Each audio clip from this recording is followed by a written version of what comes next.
The war for the celestial throne at the center of the multiversal spiral. In the beginning, before time learned how to move forward, there was the spiral. The multiversal spiral was not a place, and it was not a thing. It was a living pattern of existence, a vast turning structure made of infinite universes layered around a glowing center.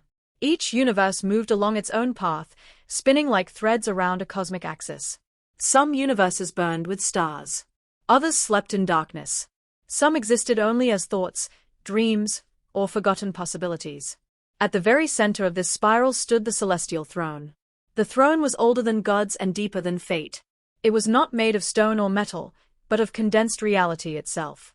From it flowed the laws that governed every universe: time, gravity, memory, birth, death, and rebirth. Whoever sat upon the throne did not rule one world, or even one universe. They ruled balance. 4 ages beyond counting, the throne remained empty. This emptiness was not a mistake. It was a choice made by the first architects, ancient beings who shaped the spiral and then vanished. They believed no single mind should command all existence. Instead, the throne would awaken only when the spiral faced total collapse. That moment had arrived. Across the outer layers of the multiversal spiral, fractures began to appear. Entire universes slipped out of alignment. Time loops broke. Stars aged backward. Civilizations woke up remembering futures that had not happened yet. The spiral trembled, and with each tremor, the throne pulsed like a distant heartbeat. Whispers spread through dimensions. The throne is calling. In the realm of ashen light, the Eternal Dominion heard the call first. Their emperor, Varel Kronos, stood before a window that showed 1,000 conquered galaxies. His body was armored with living matter, and his eyes burned with controlled fire. The throne will not remain empty, he said calmly. And it will not choose weakness. His generals bowed, knowing what this meant. The Dominion would march toward the center of existence itself. Far away, in the ocean of infinite thought, the ascended conclave gathered in silence. They had no physical forms, only shifting shapes of light and idea. To them, the throne was dangerous. If one will controls the spiral, they echoed as one, all futures collapse into a single path. Yet even they feared being left behind if another claimed it first. Meanwhile, in a forgotten universe spiraling close to collapse, a mortal world named Erendor felt the smallest echo of the coming war. Its skies flickered with unnatural colors. Its scholars dreamed of spirals and burning crowns. Among them was a young archivist named Kale Arden, who did not know why he woke each night hearing a voice whisper his name. Kale believed he was ordinary. He was wrong. At the heart of the spiral, the celestial throne awakened fully for the first time since creation. Its surface cracked with radiant energy. Symbols older than language ignited across its form. A signal burst outward, crossing every universe without distance or delay. The message was simple. The throne must be claimed. And with that declaration, the rules of existence changed. Ancient treaties between cosmic powers dissolved instantly. Hidden fleets began moving through forbidden dimensions. Gods who had slept since the first stars opened their eyes. Even concepts, war, order, chaos, began to take sides. The multiversal spiral started to accelerate. As it turned faster, weaker universes drifted closer to the center, pulled by a force they could not resist. Some were torn apart. Others fused together, creating impossible worlds where multiple realities overlapped. In the Hall of Kronos, where time itself was recorded, the Watchers saw something that terrified them. The future had gone blank. There were no longer infinite possibilities ahead. Only war. Back on Erendor, Kale uncovered a sealed manuscript hidden beneath the Grand Archive. Its pages resisted time, refusing to age or decay. When he touched it, the world around him froze. Dust hung motionless in the air. Sound vanished. A presence spoke from everywhere and nowhere. "You are not chosen," it said. "You are remembered." The manuscript revealed the truth. Long ago, the first architects had placed fragments of their will across the spiral. These fragments were hidden in mortal forms, bound by ignorance until the throne awakened. Kale was one of them. He did not hold power yet. He held potential, the ability to influence the throne without sitting upon it. Something the architects believed was necessary to prevent absolute tyranny. But others were learning this truth as well. In the Dominion's war temples, seers screamed as visions of Kale surfaced in fire and blood. In the Conclave's thought streams, his existence appeared as a dangerous anomaly. Even darker forces, older than the architects, felt a stirring hunger. The war would not only be fought by armies and gods. It would be fought over people like Kale. At the center of all things, the celestial throne continued to glow, waiting. Waiting for conquest. Waiting for sacrifice. Waiting for the first blow in a war that would decide whether the multiversal spiral survived or shattered forever. As the multiversal spiral turned faster, the call of the celestial throne reached deeper layers of existence. Every great power heard it differently, but all understood one truth: only one force could shape what came next. The age of balance was ending. The age of factions had begun. The Eternal Dominion moved first. Their fleets did not travel through space in the normal sense. They carved paths through reality itself, tearing open corridors of compressed dimensions. Each war vessel was the size of a city, forged from dark star metal and powered by enslaved suns.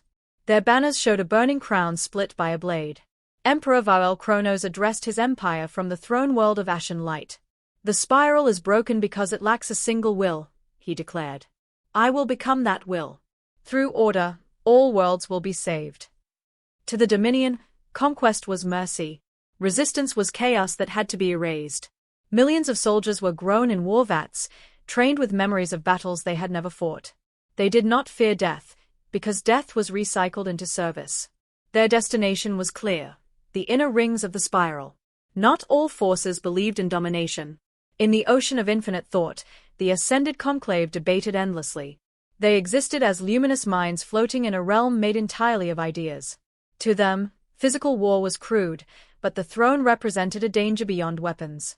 If one being rules all laws, the conclave reasoned, then thought itself becomes limited. They chose a different strategy. Instead of armies, they released influence. Thought waves spread across the spiral, subtly altering decisions, inspiring rebellion, doubt, and hesitation in other factions. They sought to make the throne unreachable by ensuring no single force could ever reach it intact. Yet even among the conclave, division grew. Some believed the throne should be destroyed. Others believed it should be sealed forever. A few, in silence, wondered if they should claim it themselves. Beyond known reality, in the void between spirals, something ancient stirred. The Null Sovereigns had no home universe. They were survivors of a previous existence cycle, beings who fed on collapsing realities. To them, the celestial throne was not a symbol of rule, it was a weapon capable of ending the spiral completely.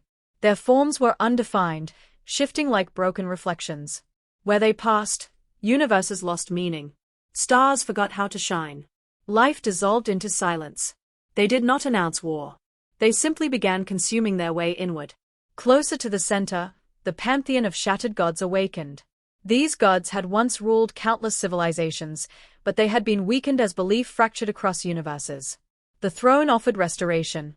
If one of them claimed it, worship would become law, and faith would reshape reality. The gods argued among themselves. Old grudges returned. Ancient betrayals reopened. Finally, they agreed on one thing: mortals must not control the future. That belief placed Kale Arden in danger. On Erendor, Kale struggled to understand the manuscript's meaning. Each page shifted when read, showing different truths. Some pages showed him standing before the throne. Others showed his death in 1,000 brutal ways. He was not alone for long. A woman arrived through a collapsing doorway of light. Her armor was cracked and burned, her eyes sharp with survival. She named herself Lyra Vane, a rift blade, an assassin trained to move between dimensions. "I was sent to kill you," she said simply. "But too many futures break when you die."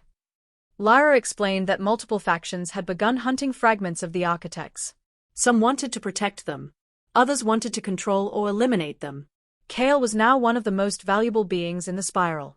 Reluctantly, Kale left his world behind. As they traveled, they saw the early signs of war. Entire systems evacuated. Skies filled with unnatural auroras caused by dimensional stress. Refugee fleets drifted between realities, carrying species that had never met before. At the same time, the Dominion crushed its first target, a defensive alliance guarding an inner-ring passage. The battle lasted less than an hour. When it ended, the passage was open, and billions were dead. The spiral shuddered. At the Hall of Kronos, the Watchers made a grim discovery. The throne was no longer waiting passively. It was influencing events, subtly guiding conflicts to intensify faster. The throne wanted a victor. As Kale and Lyra reached a hidden crossroads between universes, they encountered something unexpected. A child made of starlight, sitting calmly in the void. "I am a herald," the child said. "I speak for the throne." The herald revealed a terrible truth. The war was not only about who would sit on the throne, but whether the spiral would survive the claiming at all. Each faction's approach carried catastrophic consequences. Order would freeze existence. Chaos would shatter it. Consumption would erase it. Only balance could sustain it. But balance required sacrifice. As the herald vanished, Dominion fleets crossed another threshold toward the center. The gods forged weapons powered by belief. The null sovereigns drew closer, leaving dead universes behind them. And Kale finally understood. The war for the celestial throne was not coming. It had already begun. The first true battle of the war did not begin with weapons. It began with a scream from the multiversal spiral itself. As Dominion fleets advanced through the inner rings, the pressure of so many powerful forces moving toward the center caused reality to strain. Universes that had once been stable drifted too close together. Their laws began to overlap, contradict, and tear. In one such region, two universes collided. One was a realm of endless oceans and living tides. The other was a machine-dominated world where logic ruled all things. When they merged, water flowed through metal cities, and machines tried to calculate emotions they had never been designed to feel. The result was chaos. Then the fracture widened. A line of pure nothingness split the merged reality in half. This was the first spiral fracture, a wound that could not heal. Through it, fragments of existence spilled into the void, lost forever. Every faction felt it. In the throne world of Ashen Light, Emperor Vial Kronos watched the fracture on a massive projection of the spiral. His expression did not change. "Acceptable loss," he said. "The weak always break first." But even his advisors were uneasy. The fracture had appeared too soon. The spiral was destabilizing faster than predicted. The ascended conclave reacted differently. Panic rippled through their thought streams. "This is only the beginning," they warned. "If fractures multiply, the throne itself may become unreachable or explode." Some members pushed for immediate intervention. Others argued that intervention would only worsen the damage. Their unity weakened, and with it, their influence. The pantheon of shattered gods interpreted the fracture as a sign. "The spiral bleeds," thundered Valorix, god of ruin. "It calls for divine rule." The gods began manifesting physically for the first time in eons. Temples reignited across forgotten worlds. Prayers surged, feeding divine power back into the pantheon. Faith became a weapon once more. In the shadows of broken universes, the null sovereigns fed. They drifted along the edges of the fracture, absorbing lost realities like nourishment. Each consumed fragment made them stronger, more defined. They did not fear the spiral's collapse. They desired it. Closer to the center, Kale and Lyra reached a sanctuary hidden inside a dead universe. This place, known as the Still Vault, existed outside normal time. Here, fragments of the architects had once gathered. Kale met others like him. There was the Wren, a former soldier who could see every possible outcome of a battle but none beyond it. There was Asher, a healer whose touch restored not flesh, but probability. And there was Orin, an old man who remembered events that had never happened. Together, they were incomplete pieces of a greater design. The manuscript Kale carried reacted to their presence. Its pages aligned, revealing a single truth. The fragments could shape how the throne's power expressed itself, but only if they survived long enough to reach the center. Survival became uncertain almost immediately. The Dominion had traced Kale's path. Warships tore open the dead universe, flooding the Still Vault with armored soldiers. The battle was brutal and brief. The Wren died holding a passage open. Asher vanished into a collapsing timeline to save the others. The vault itself began to fall apart. As Kale escaped with Lyra and Orin, he felt something inside him change. Grief sharpened his awareness. For the first time, he sensed the throne, not as a distant call, but as a presence watching him. At the same time, the ascended conclave attempted a desperate act. They projected a massive thought barrier across the spiral, trying to slow all inward movement. It failed. The throne pulsed, and the barrier shattered like glass. That pulse echoed through every universe. Stars flickered. Time stuttered. Entire histories rewrote themselves in an instant. This was the second fracture. In the aftermath, reality became unstable. Some beings remembered multiple pasts. Others existed in two places at once. Cause and effect weakened. The war escalated. The Dominion accelerated its advance, no longer cautious. The gods unleashed divine avatars to claim territory. The Null sovereigns moved openly, tearing paths of erasure through the spiral. And somewhere between the fractures, Kale realized a terrible possibility. The throne was not merely waiting to be claimed. It was breaking free. As the multiversal spiral cracked and twisted, the first true certainty emerged. Even if someone won the war, the cost might be existence itself. After the fractures, certainty vanished. No faction could fully predict the future anymore. Prophecies contradicted each other. Oracles went mad. Even the celestial throne's call became distorted, echoing differently across the spiral. This confusion gave rise to the false claimants. They were beings who believed, or convinced others, that the throne had chosen them. Some were powerful warlords. Others were gods. A few were mortals driven by ambition or desperation. Each claimed destiny, and each gathered followers willing to die for that belief. One such claimant rose from a collapsing universe known as Carvos. Her name was Seraphine the Radiant. She was once a guardian angel of a minor reality, sustained by faith and duty. When her universe fractured, she survived by absorbing the belief of dying civilizations. Her wings burned with white fire, and her voice carried unnatural authority. "The throne has spoken to me," she declared. "I will heal the spiral." Millions followed her without question. Her armies clashed with Dominion forces near the Third Ring. The battle was catastrophic. Order met blind faith, and reality suffered for it. When Seraphine fell, her death released a wave of uncontrolled belief that erased 3 nearby universes. The throne remained silent. Another claimant emerged from within the pantheon itself. Kala, god of chains, proclaimed that the throne was meant for divine rule alone.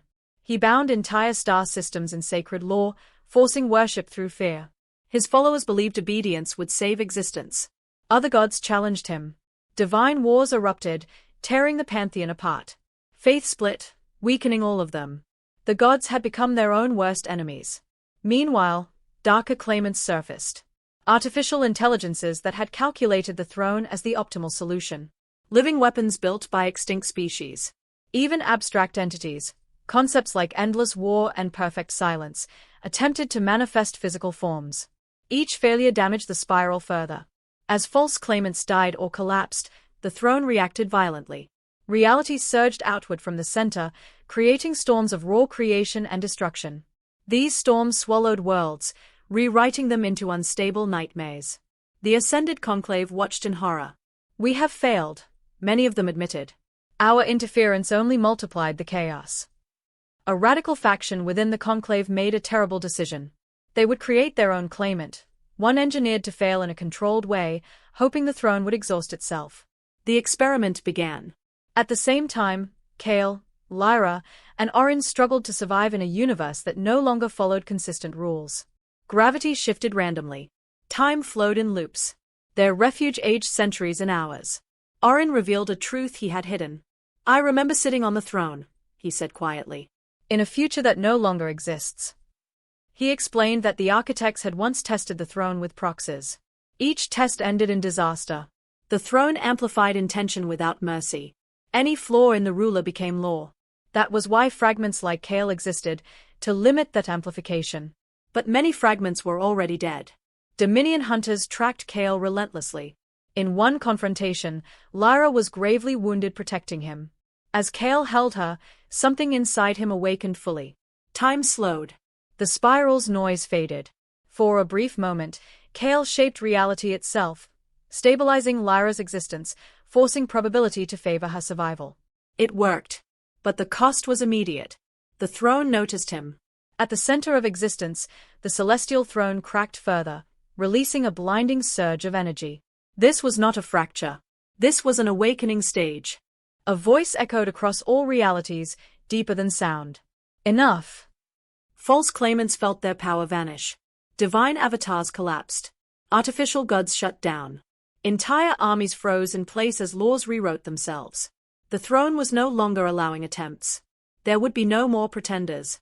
From this moment forward, only those truly connected to the architects, or those strong enough to break the throne itself, could continue. The war entered a new phase. And Kale Arden became the most dangerous being in the multiversal spiral. Silence followed the throne's command. For the first time since the war began, battles paused across countless realities. Fleets drifted without firing. Gods held back their wrath. Even the Null sovereigns slowed their advance, sensing a shift they could not yet understand. Then the silence broke. The Eternal Dominion launched its full invasion. Emperor Vial Kronos abandoned caution and unleashed everything. Entire production worlds were stripped apart to fuel the war. New fleets emerged faster than old ones were destroyed. The Dominion no longer sought to preserve the spiral. They sought to seize the throne before it could awaken completely. The center decides all, Vial declared. We will reach it, no matter the cost. Their path burned through inner-ring universes. Defensive coalitions collapsed in days. Refugee streams turned into rivers of fleeing worlds. Reality screamed as it was reshaped to allow the Dominion through. In response, the remaining gods united under desperation. They formed the last pantheon, setting aside rivalries. Their plan was simple and terrible. If they could not rule the throne, they would bind it with divine law, limiting its power forever. God-forged weapons were unleashed, spears made of dying stars, shields woven from belief itself. Divine avatars marched at the head of mortal armies, turning battlefields into holy disasters. The spiral trembled under divine weight. The ascended conclave, fractured and weakened, made their final stand. They revealed themselves openly for the first time, manifesting as towering forms of light and thought. Their minds linked across realities, attempting to enforce universal equilibrium. But equilibrium required sacrifice. Entire unstable universes were sealed and erased to prevent further fractures. Billions ceased to exist without warning. The conclave wept even as they acted, knowing they were becoming what they once opposed. And still, it was not enough. The Null sovereigns struck openly. They emerged from the void in vast, shadowed forms, devouring war zones mid-battle. Dominion fleets vanished into nothing. Gods lost their power as belief itself was consumed. The sovereigns did not attack the throne directly. They fed on the war, growing stronger with every collapse. This war sustains us, they whispered through broken realities. At the same time, Kale's journey reached its most dangerous point. Guided by fading architect signals, Kale, Lyra, and Orin approached the seventh ring, the final threshold before the center. Space folded into impossible angles. Every step risked erasing them from existence. There, they met the remnants of the architects. Not beings, but echoes, vast structures of thought embedded in reality. The echoes revealed the final truth of the throne. The throne was never meant to be ruled forever. It was a reset mechanism. When the spiral reached instability beyond repair, the throne would compress all realities, rewrite the laws of existence, and begin a new cycle. Whoever sat upon it would shape the next spiral, but everything that existed now would end. The war was not about saving the current multiverse. It was about choosing what replaced it. Kale realized the horror of that choice. Saving balance meant sacrificing all life he knew. Refusing meant total collapse and erasure by the sovereigns. As this truth spread, leaked through fractured timelines, panic erupted. Alliances shattered. Some factions rushed toward the throne to secure rebirth. Others fought desperately to stop anyone from reaching it. The spiral entered total war. Entire universes were used as weapons, hurled into each other. Time-based attacks erased centuries in seconds. Concepts like hope and despair manifested as forces on the battlefield. Lyra made her choice. If everything ends, she said, then someone must decide what comes after. And I trust you more than gods. She pledged herself to Kale, knowing it might cost her existence. Orin, remembering too many failed futures, stayed behind to delay pursuing forces. His last act was to collapse an entire ring of reality, buying Kale time. As Kale crossed into the final approach, the throne's presence filled him completely. It did not command him. It waited. The eternal war had reached the center. And now, the final choices could no longer be avoided. The space near the center of the multiversal spiral no longer followed any known law. There was no up or down, no distance or direction. Reality folded inward like a collapsing thought. Every step Kale took felt like a lifetime lived and forgotten at once. Lyra stayed close, anchoring herself to him through sheer will. Ahead of them, the celestial throne floated in a vast, silent void. Up close, it was more terrifying than Kale had imagined. It was endless, yet singular. Its surface shifted between forms, stone, light, memory, and shadow. Every universe reflected within it, all at once. They were not alone. Emperor Vial Kronos arrived through a rupture of burning order. His armor glowed with accumulated conquest, and behind him marched the last of the Dominion, what remained of his empire after unimaginable losses. "You were never meant to be here," Vial said to Kale. "But you will serve a purpose." Moments later, divine light tore through the void as the last pantheon arrived. Gods stood wounded but defiant, their forms flickering as belief faltered. They formed a circle around the throne, chanting ancient laws meant to bind it. Then the void darkened. The null sovereigns emerged fully, massive and horrifying, their presence unraveling meaning itself. They surrounded the center, feeding on the war's final convergence. No faction could retreat now. The final battle began without warning. Dominion fleets clashed with divine constructs in storms of collapsing reality. Gods hurled fragments of belief like weapons. Null sovereigns devoured entire attacks, growing more solid with every moment. Kale stood frozen, overwhelmed by the weight of it all. Then the throne spoke, not in words, but in understanding. Then the throne spoke, not in words, but in understanding. Only one may decide. The architect's fragments within Kale ignited. He felt the pain of every universe, the fear of every living being, and the quiet hope that something better might come. Lyra stepped forward. "I know what I am," she said softly. "I was made to kill across realities. Let me balance this."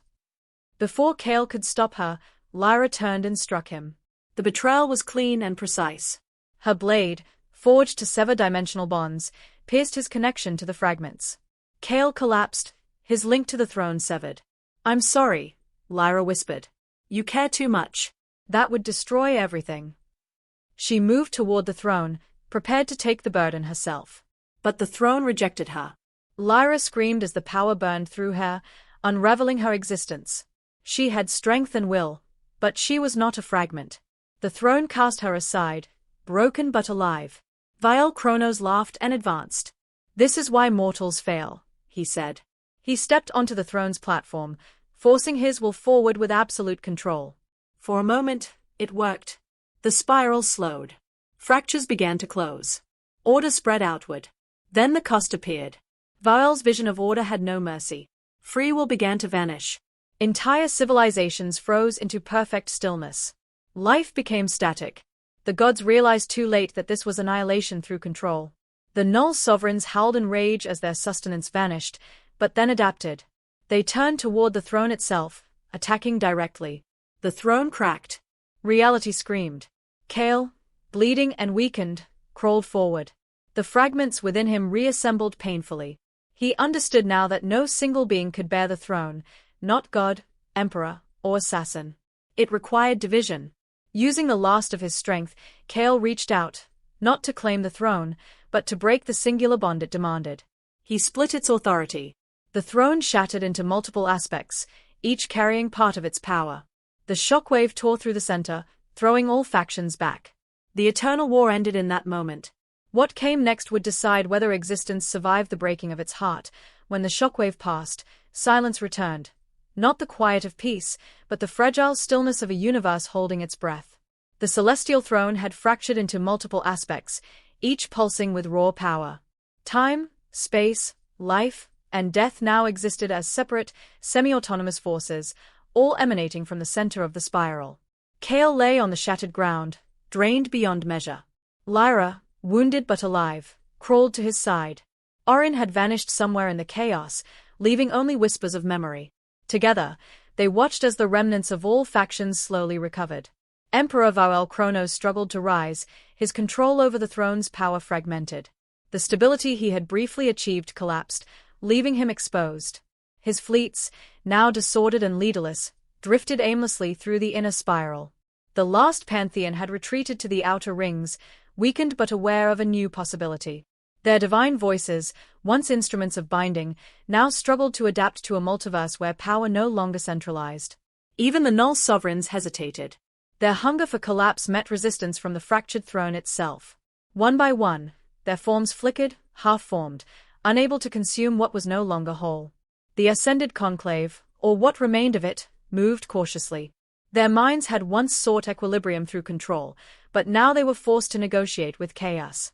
They observed Kale, realizing he was the only constant capable of connecting the scattered aspects of the throne. Kale knew what he had to do. The fractured throne required a guiding hand, not to claim, not to dominate, but to harmonize. Each fragment of the throne demanded recognition, respect, and a willingness to compromise. He reached out mentally, letting the fragments feel his presence. He acknowledged time, whispered to life, reasoned with death, and calmed space. Slowly, the throne began to respond. Its pulsing became steady, rhythmic, a heartbeat returning to the spiral. Varel Kronos, enraged, attempted one final assault. He drew the remnants of his armies, seeking to impose singular order once more. But Kale anticipated this. He channeled the throne's fragments toward the Dominion, not as a weapon, but as a test.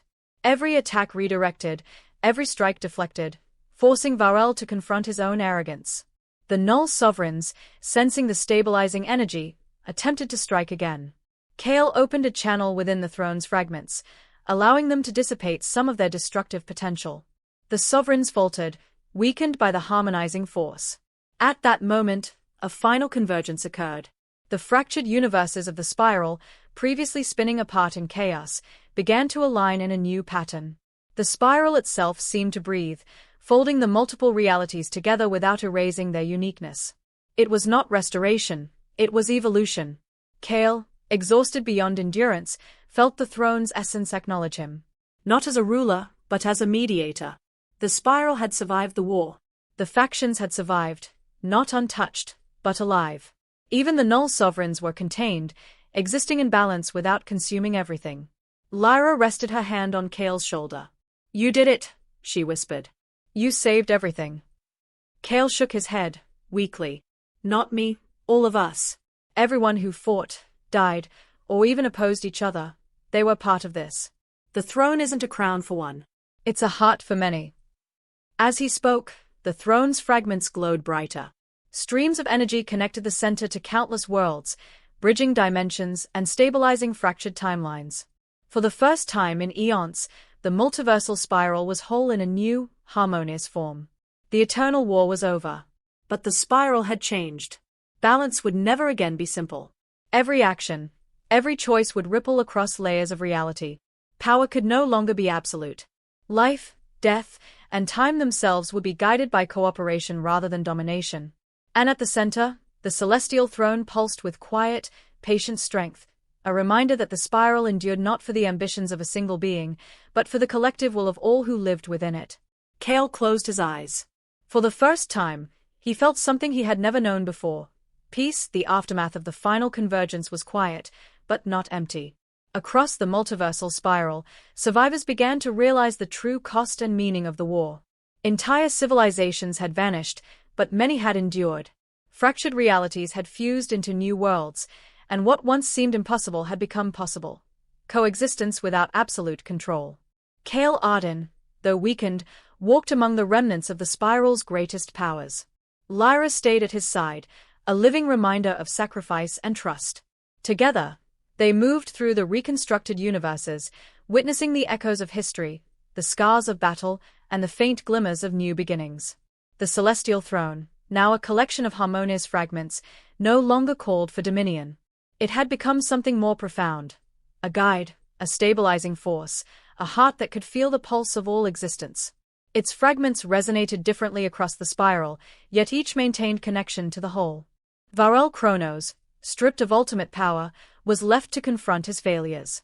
He wandered through a fragment of his conquered worlds, now free but disordered. For the first time, he understood that dominance alone could never preserve life or reality. Arrogance, he realized, had almost destroyed everything. The last pantheon, humbled, accepted that their divine authority was no longer absolute. They worked with mortals and other beings to maintain balance rather than impose rule. Some gods retreated to hidden realms, meditating on their mistakes, while others became guides, teaching civilizations to flourish without fear of divine control. The Null Sovereigns, contained within a harmonized void, were not destroyed. Instead, they existed as a necessary counterbalance, a reminder that entropy and order must coexist. Though still formidable, their hunger was tempered by the new structure of the spiral. Kale and Lyra traveled to the farthest edges of the spiral, visiting worlds reborn from the fractures. On some planets, strange new species flourished where old civilizations had perished. On others, abandoned cities held echoes of knowledge waiting to be rediscovered. Every step reminded Kale that life was resilient, even in the face of chaos. Finally, they returned to the center, to the throne. Kale reached out, feeling its fragments resonate with quiet acknowledgement. No words were needed. The throne had no master now. Its power was shared, balanced, and alive, an eternal heartbeat at the center of creation. Kale turned to Lyra. The war is over, but we must remember what it taught us. Lyra nodded. Power is dangerous, but understanding, cooperation, that's what sustains life. With that, Kale made a decision. He would not sit on the throne, nor would he claim any dominion. Instead, he would become a wanderer, a mediator among the spiral's infinite worlds. He would guide those who sought balance, heal fractures where he could, and ensure that the mistakes of the past would not repeat. The spiral continued to turn, slower now, more deliberate. Universes spun along new paths, some familiar, some entirely new. Life thrived in forms never imagined. Stars burned brighter where they were meant to, and time flowed with cautious harmony. And at the center, the celestial throne pulsed steadily, a reminder that the multiversal spiral was not defined by conquest or dominance, but by the delicate balance of countless lives, choices, and possibilities. The war for the throne had ended. The spiral had endured. And for the first time in eternity, the future was wide open. Kale and Lyra looked toward the endless horizon of realities, ready to face whatever came next.